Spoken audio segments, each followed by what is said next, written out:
Iniwala talaga ako. Iniwala. Meron tayong Diyos, hindi tayo mabubuhay kung walang Panginoon. Di ba? Ngayon, alam ko na malapit na, totoo yan, malapit na ang pag-usga sa Panginoon. At ay, ubos na ko na kay Todara. Siguro nga, yung mga kagaya ng audit, siguro dahan-dahan na yung Panginoon. Yun ang alam ko na kumbaga, paunti-unti na siya nagpaalala sa atin. Di ba? O, yun lang. Ano pa? So, anong matamin natin? Kung kasaray dating ng Diyos. Ha? Tayo ba'y handa na tayo na Kung para sa akin, handa na ako.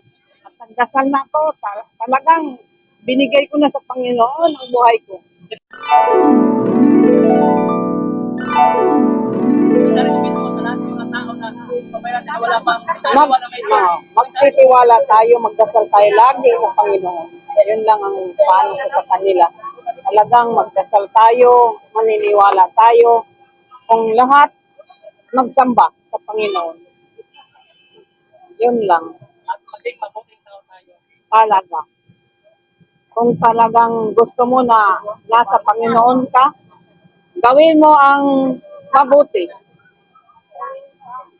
para tayo tanggapin ng Panginoon. Amen, amen, amen. Hi, I'm glad that you made it. Thank you for watching. Please don't forget to like, share, subscribe, and leave a comment. Madam,